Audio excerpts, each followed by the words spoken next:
මේ මම මේ පිපිඤ්ඤා ගත්තා උයන්න කියලා සීතල දවස් තමයි. නමුත් ඉතින් අපි ඉන්නේ නුවරඑළිය නෙමෙයිනේ. ඉතින් මේ පිපිඤ්ඤා අරගෙන උයන්න කියලා දැන් ඉතින් මම මුලින්ම කරන්නේ මේ කිසිම දෙයක් මම සාමාන්‍යයෙන් අහක දාන්න කැමති කෙනෙක් නෙමෙයි. මුලින්ම මම මේක ඇට ටික ඔක්කොම අයින් කරගන්නවා. මොකද ඒක ඇත්තටම මම අයින් කරගෙන ජූස් හදන්න. අපි බලමුකෝ. පිපිඤ්ඤා උයලා මස් වගේ ඊට පස්සේ ඉතින් පිපිඤ්ඤා ටික අපි ජූස් හදනවා. පිපිඤ්ඤා ඇට වලින් තමයි ජූස් හදන්නේ. හොඳේ. වැරදියට වටහා ගන්න එපා. සීතල දවස් කියලා නෑ. මේක ඇත්තටම ඇඟ උෂ්ණයිගේ. ඇඟ නිවෙන්න හොඳ මේ බෙහෙතක්. හොඳද? මම මේ ටික මෙන්න මෙහෙම වෙනම දාගන්නවා. මොකද කියන්නේ දැන් උදේ ඉස්සෙල්ලා නැත්නම් දවල්ට කාලා හමාරයි. මේක මම මේ පිළිවෙලකට ගත්තේ නැත්නම් මම කිසිම දෙයක් එහෙම අහක දාන්න කැමති කෙනෙක් නෙමෙයි. ඇඟට ගුණ දේවල්නේ. සමහර නම් ගොඩක් වෙලාවට පිපිඤ්ඤා ඇට විසි කරනවා. මම ගොඩක් වෙලාවට කරන්නේ එක්ක නිකන් කනවා. එහෙමත් නැත්නම් ඉතින් මේ එක්ක නිකන් කනවා. එහෙමත් නැත්නම් ජූස් එකක් හදනවා. ඇති.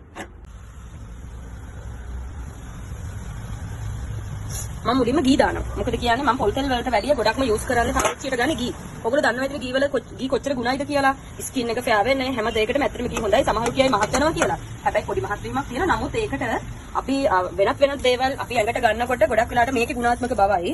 එතකොට දැන් අපි චියා සීඩ්ස් බොනවා කියලා. එතකොට ඒකේ ගුණාත්මක බවයි මේකේ ගුණාත්මක ඔක්කොම එකතු වුණාම ලොකුවට එහෙම මේක එකක් වෙන්නේ නැහැ. ඒ නිසා ගී කන්න පොඩ්ඩක්වත් බය වෙන්න එපා. ගන්නවා නම් ගී ගන්නත් ඕනේ හොඳම එක.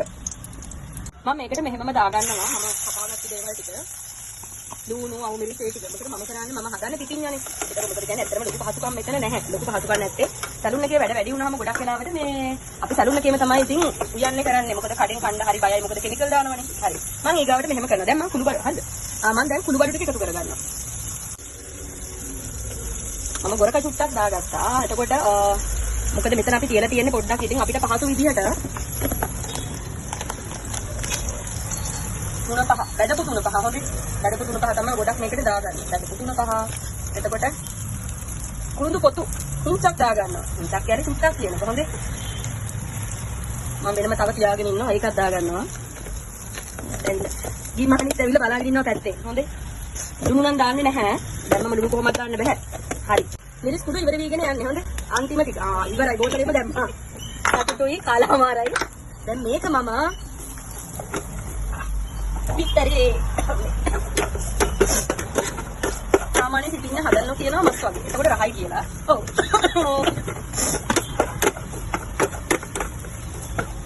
මම හදන්නේ පිපිඤ්ඤාට ගී දාලා. හොඳේ ඔන්න ඒක හොඳට ඔරුවට ගන්න.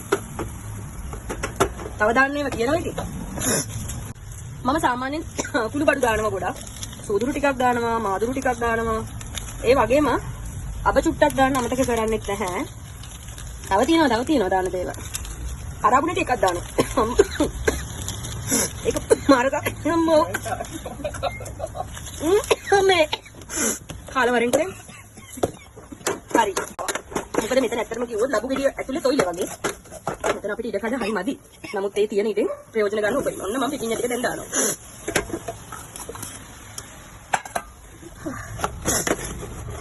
ඊට පස්සේ වතුර කෝප්ප දෙකක් හරි කිරි කෝප්ප දෙකක් හරි දාලා හොද්දට තැම්බෙනකම් මද ගින්නේ තමයි කියන්නේ. මද ගින්නේ තියා ගන්න ඕනේ. මොකද පිපිඤ්ඤා කියන්නේ ඖෂධීය ගුණයෙන් වැඩිම කෑමක්. ඊට පස්සේ තමයි මම මේකට ලුණු දාන්නේ. හොඳේ.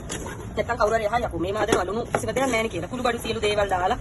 මොකද කුළු බඩු දාන්න කෑම රහ වැඩි. දැන් මේක මම චුට්ටක් මෙහෙම තියනවා වතුර චුට්ටක් එහෙම දාලා තියලා. වතුර චුට්ටක් දාලා චුට්ටක් තැම්බෙන්න තියලා ඊට පස්සේ කිරි දානවා. මේ මම ලුණු නම් දැම්මා. මට මේ තක්කාලි දාන්න අමතක වුණා. හොඳේ. දැන් තමයි ඒක දැම්මේ. හරි. දැන් ඔන්න මම වතුර ටිකක් දානවා.